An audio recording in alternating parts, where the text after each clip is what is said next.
네, 우리 함께 주님을 찬양하겠습니다.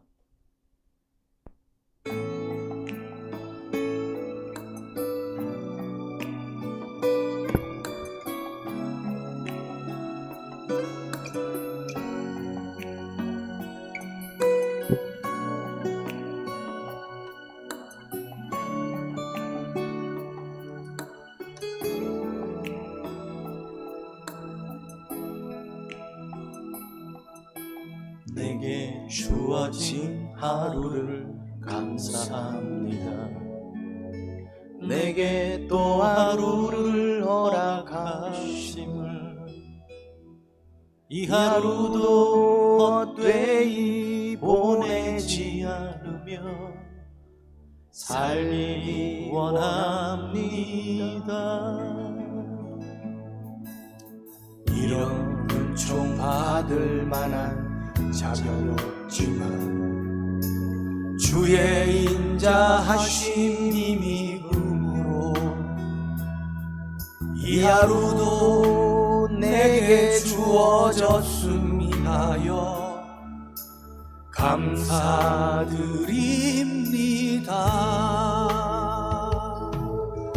이 하루도 정직하게 하소서. 이 하루도 친절하게 하소서. 내가 만나는 모든 사람들에게 자비를 베풀게 하소서. 이 하루도 온유하게 하소서. 이 하루도 겸손하게 하소서.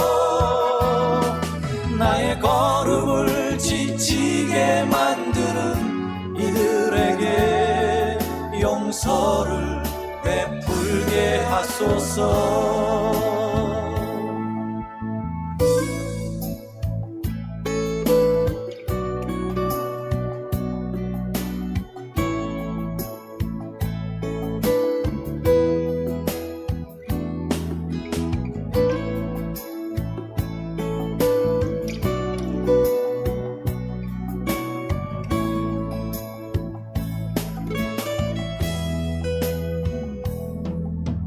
내게 주어진 하루를 감사합니다. 내게 또 하루를 허락하심을,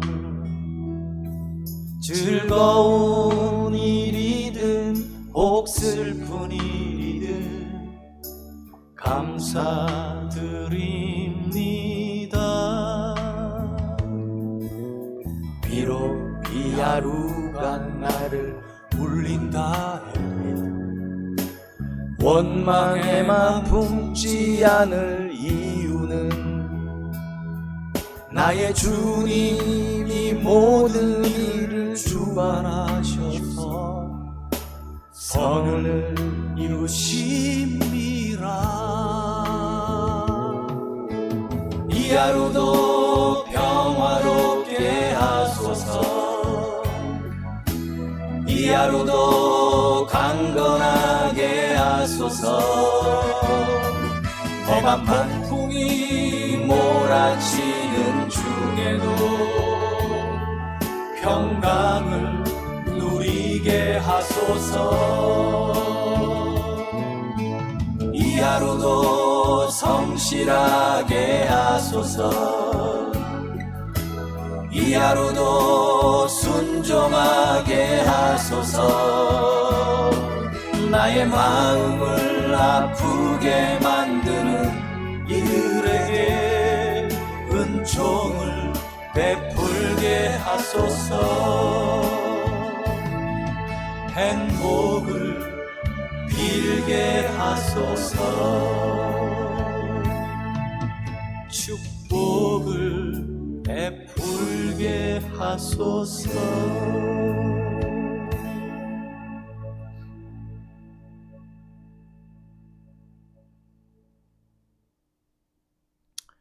하나님 아버지께서 주신 하루 기쁘고 즐겁게 살았습니다. 주님의 은혜가 충만한 하루였습니다. 모든 영광을 아버지께 올려드립니다. 모든 찬양을 아버지께 올려드립니다. 이 시간 부르짖는 기도를 통하여 주님께 더욱 겸손히 나아가게 하시고 더욱 간절히 나가게 하시고 그렇게 주님 안에서 자유와 안식과 평안을 누리게 하옵소서. 예수님 이름으로 기도합니다. 아멘.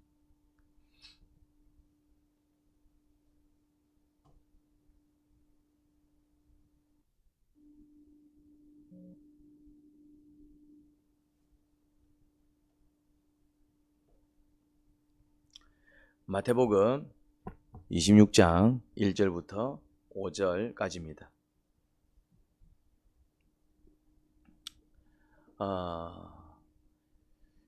다시 오실 예수님을 어떻게 기다려야 되는지 신자의 자세를 가르치기를 마치셨습니다. 몇 가지 비유를 통해서 너희가 내가 다시 올 때까지 이렇게 살면서 나를 맞을 준비를 해야 돼. 이제 그런 비유를 몇 가지 말씀하셨습니다. 이제 그 말씀을 마치시고 이제 예수님께서 당신의 순환, 죽음 그리고 부활을 예고하십니다. 2절에서 이제 이틀이 지나면 유월절인데 이제 주님께서 유월절 식사를 마친 그 밤에 붙잡히셨거든요. 그래서 이제 그거를 예고합니다. 이틀 전입니다. 이틀 전. 이제 유월절 이틀 전입니다. 예수님 붙잡히시기 이틀 전입니다. 그때 이제 예언하시는 거예요. 내가 이틀 후 이제 유월절 절기가 되면은 그날 내가 이제 넘겨져서 순환을 당하고 그리고 죽임을 당할 거야. 이제 그 이야기를 하셨습니다. 한편 이제 예수님을 어떻게든 잡아서 죽이고 싶었던 대제사장들과 백성의 장로들은 이제 어떻게 이제 예수님을 잡아서 죽일까 모의를 하는데 합법적인 방식으로는 도저히 잡을 수가 없었습니다. 4절을 보니 속임수로 잡아서, 그러니 합법적으로는 도저히 잡아드릴 방법이 없었기 때문에, 그렇지만 잡아서 죽이고 싶었습니다. 무엇을 의미합니까? 예수님의 어떤 행동 속에는 이렇게 이제 뭔가 이렇게 벌을 내릴 만한 꼬투리가 전혀 없었다라는 얘기입니다. 그러면 예수님께서는 어떤 인생을 사셨다는 얘기입니까? 법적으로도 정치적으로도 그리고 종교적으로도 그 어떤 면에 있어서도 흠없이 사셨습니다. 예수님은 지혜롭게 사셨습니다. 지혜롭게. 정치적으로도 흠이 없고 종교적으로도 흠이 없고 그 어떤 면에도 흠이 없었다는 얘기는, 윤리적으로도 흠이 없었고 그 어떤 면에도 흠이 없었다는 얘기는 지혜롭게 사셨다는 얘기입니다. 지혜롭게. 그러니까 이제 어떤 사람은 또 이제 종교적으로는 흠이 없는데 또 정치적으로 문제가 있을 수 있고, 또 어떤 사람은 가정적으로 문제가 있을 수 있고, 어떤 사람은 다 괜찮은데 조금 윤리적인 부분이 좀 문제가 있을 수 있고, 어떤 사람은 다 좋은데 이제 그런 경우들이 있다 이 말이죠. 그런데 예수님은 그 어떤 면에서도 꼬투리가 없었습니다. 그 말은 모든 면에서 완벽하게 행동하셨다는 얘기입니다. 무엇을 얘기할까요? 지혜롭게 처신하셨어요. 지혜롭게. 때로는 종교적이기 위해서 정치적으로 안 맞을 수 있습니다. 때로는 또 가정적이기 위해서 윤리적이지 않을 수 있습니다. 이것이 항상 같이 가는 게 아니에요. 어떤 것을 선택하기 위해서는 또 어떤 것을 저버려야 되는 또 그런 순간이 옵니다. 그런데 예수님은 그런 부분들이 전혀 없었어요. 종교적인 이유 때문에 뭐 정치적으로 문제가 생긴다든지, 정치적인 이유 때문에 뭐 가정적으로 문제가 생긴다든지, 예수님은 그런 게 없었습니다. 어떻게 그게 가능할까요? 모든 부분에 있어서 그렇게 균형을 잘 지킬 수 있었던 이유는 지혜 때문에. 지혜. 이런 지혜는 본받아야 됩니다. 특히 세상이 악하고 우리 또한 선하지 않습니다. 그러면은 선하지 않은 우리가 죄인이죠. 죄를 지을 수밖에 없는 연약한 자들입니다. 그런 우리가 악한 세상을 살아갈 때 같이 죄짓지 않기 위해서 취해야 될 방법이 뭘까요? 지혜입니다. 지혜롭게 처신해야 됩니다. 그래서 지혜를 구해야 됩니다. 지혜롭게 처신하지 못하면은 죄악에 말려들 수 있고 아니면은 내가 죄를 지을 수 있습니다. 지혜롭게 처신하지 못하면은 사기를 당할 수 있고 사기를 칠 수 있습니다. 지혜롭지 못하면은 그런 어떤 세상을 살아가고 있다 이 말이죠. 예수님을 통해서 성도가 크리스찬이 이 악한 세상에서 우리도 사실은 죄를 지을 수밖에 없는 연약한 존재인데 이런 연약한 존재가 죄인된 자들이 이 악한 세상을 살아갈 때 그래도 죄를 짓지 않기 위해서 우리가 어떤 태도를 취해야 되느냐, 지혜롭게 처신할 수 있어야 됩니다. 지혜를 어디서 배우느냐? 근데 지혜를 배우는 방법은 주님의 마음입니다. 지혜는 사실 방법이 아닙니다. 마음입니다. 지혜는 뭐 어떤 방법을 통해서 지혜를 얻는 게 아닙니다. 어떤 행동이 지혜로운 게 아닙니다. 그냥 마음을 얻어야 됩니다. 주님의 마음을 내 마음으로 만들 수 있을 때 지혜로운 처신이 가능합니다. 지혜는 딴 게 아닙니다. 사실은 지혜는 성품에서 나옵니다. 지혜가 뭡니까? 참아야 될 때 참을 수 있는 게 지혜입니다.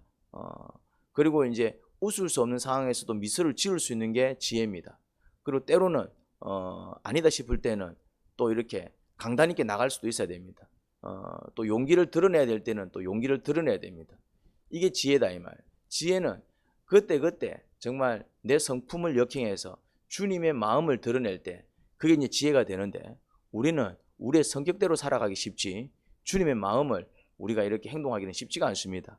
그래서 뭐가 필요하냐면은 주님의 마음을 자꾸 내 마음으로 만드는 시간이 필요합니다. 그게 묵상과 기도지요. 묵상을 통해서 자꾸 묵상을 통해서 주님의 마음은 무엇일까? 주님의 마음은 어떨까? 묵상하셔야 되고 이게 주님의 마음이구나. 이게 주님의 뜻이구나. 깨달으면 자꾸 그 마음과 그 뜻을 내 뜻과 내 마음으로 만들기 위해서 기도해야 되고 기도했다면 그렇게 살아가기 위해서 순종해야 됩니다. 이렇게 묵상과 기도와 순종 이 세 박자가 늘 자꾸 순환을 해야 그나마 우리가 주님의 마음을 배워서 지혜롭게 살아갈 수 있습니다. 이 지혜를 배우지 못하면 둘 중에 하나입니다. 죄를 짓든가 아니면 죄를 당하든가. 근데 죄를 당하게 되면 결국 억울함이 생기고 분노가 생기고 나도 결국 그 죄를 따라가게 되어 있습니다. 상처를 받으면 말이죠. 그렇게 우리에게는 지혜가 필요하고 그런데 이제 이들은 예수님의 삶 속에서 예수님에게 그 어떤 흠도 찾을 수가 없었습니다. 그래서 이제 예수님을 어떻게 이제 잡아서 죽이려고 하느냐 하면은 속임수로. 이게 뭘 얘기합니까? 이거는 예수님은 의인이고 예수님을 잡아서 죽이려고 했던 대제사장과 백성의 장로들이 굉장히 악한 자들임이 증명되는 부분이죠. 결국 속임수로 잡아 죽인다. 잡아서 죽이려고 한 이유는 마음에 들지 않았던 것입니다. 그런데 잘못된 자를 잡아서 죽이려고 하는 것은 그나마 뭔가 이렇게 의롭게 살려고 하는 모습이라고 볼 수 있겠지만은 잘못이 없는 자를 단지 자기 마음에 들지 않아서 잘못이 없는 자가 마음에 안 든다는 얘기는 결국 내가 어떻다는 얘기입니까? 내가 잘못투성이라는 얘기죠. 의인이 못마땅하다는 얘기는 내가 죄인이라는 얘기입니다. 예수님을 잡아서 죽이고 싶었다는 얘기는 예수님이 못마땅했다는 얘기입니다. 그런데 속임수로 잡아서 죽이려고 한 거 보면 예수님은 의인이셨다는 얘기죠. 그러면은 의인을 잡아서 죽이고 싶어 했다는 얘기는 그들이 어떤 자다라는 얘기입니까? 악인이라는 얘기입니다. 근데 또 이들은 예수님을 잡아서 죽이고 싶었지만은 또 뭘 두려워하고 있었습니까? 백성들이 소동을 일으킬까봐. 예수님을 또 따르는 자들이 또 이렇게 소동을 일으킬까봐. 그러니까 이들은 민심을 두려워했습니다. 왜냐하면은 민심으로부터 얻은 권력이기 때문입니다. 대제사장이라는 권세, 백성의 장로라는 권세, 이 권세는 민심에서 나오는 거예요. 백성들이 지지해주지 않으면은 그러니 이들은 백성들 앞에서 마치 선한 척, 의로운 척 할 수밖에 없는 거예요. 그들의 눈치를 볼 수밖에 없어요. 이런 사람을 위선자라 그러죠. 전형적인 위선적인 인생을 살아가는 거예요. 자기 권세와 권력을 지키기 위해서 마치 선한 척, 너희들을 위하는 척 전혀 그렇지 않으면서 그들을 이용하고 이제 그들을 통해서 권력을 잡기 위해서 그런 모습들을 보게 됩니다. 그러니 악한 자다 이 말. 악한 자. 예수님은 그런 악한 자들한테 잡혀서 죽게 생겼습니다. 그런데 예수님은 그걸 알고 계셨습니다. 그거를 예언하시는 거예요. 이틀 뒤에 6월절인데 그날 내가 그들 손에 넘어갈 거야. 그러니까 이 말투는 마치 내가 그렇게 되면 어쩌지 걱정하는 말투가 아니고 마치 그것 때문에 이 땅에 온 것처럼 얘기합니다. 나 그렇게 될 거야. 이제 마치 이제 그런 일을 당연히 내가 당해야 될 것처럼 나 그것 때문에 왔는데 이런 어떤 말투로 얘기하고 계시는 겁니다. 예수님은 비록 이 세상은 악해서 죄 없는 예수님을 잡아서 죽이려고 했지만은 예수님은 그래 날 잡아서 죽여 자기 자신을 내어드리는 그런 형국입니다. 무엇을 의미합니까? 예수님은 자기 자신을 주기 위해서 이 땅에 주기 위해서 이 세상에 주기 위해서 이제 나를 너희의 것으로 삼아 그러면서 이제 나를 너희를 위한 화목제물 희생제물로 주님께 올려드려 뭐 그런 얘기입니다. 물론 이들은 죄송합니다 주님을 희생제물로 삼겠습니다 이런 개념이 아니고 그냥 막 잡아 죽이고 싶은 거예요. 왜? 예수님 못마땅스러워서. 그런 이게 정말 기가 막히는 것이죠. 예수님은 그들이 악해서 자기를 잡아 죽일 줄 아셨고 예수님은 그렇게 그래 나를 잡아 죽여 그러면 그것이 너희들을 구원하는 또 구원의 길이 될 거야. 그러니까 누구한테 구원을 베푸는 것입니까? 자기를 잡아서 죽이려고 하는 그런 사람들한테. 참 아이러니하죠. 여러분 우리는 주님을 잡아서 죽이는 자의 반열에 들어가면 안 됩니다. 나를 위해서 죽으신 그 예수님을 믿고 정말 그 주님을 영접하는 의의 반열 가운데로 들어가야 됩니다. 주님은 지금 그것을 말씀하시는 거예요. 이틀 뒤에 내가 이렇게 될 거야. 내가 순환을 당할 거야. 십자가에 내가 넘겨질 거야. 이 말씀을 하시는 이유는 내가 왜 이 땅에 왔는지 너희가 깨닫고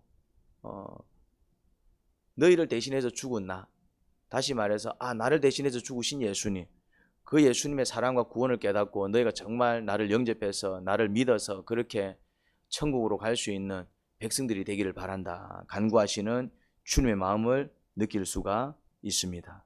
하나님 아버지,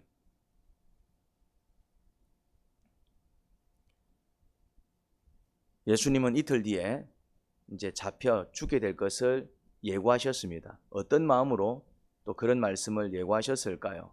덤덤하게 말씀하시는 것을 볼 수 있습니다. 마치 내가 이 일 때문에 왔다 뭐 그런 어떤 마음으로다. 근데 진짜 주님은 그것 때문에 오셨지요. 그래서 그 주님의 사랑을 깨닫고 주님을 영접하는 이들도 있고 그 주님이 못마땅스러워서 잡아 죽이는데 또 일조한 자들이 있습니다. 어떤 자가 되어야 할까요? 예수님을 죽이는 자의 반열에 서야 할까요? 아니면 나 때문에 예수님이 죽었구나 깨닫고 그 예수님을 영접하는 자가 되어야 할까요?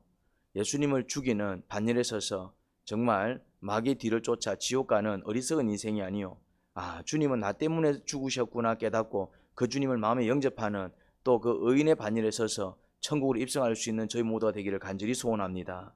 예수님 이름으로 기도합니다. 아멘.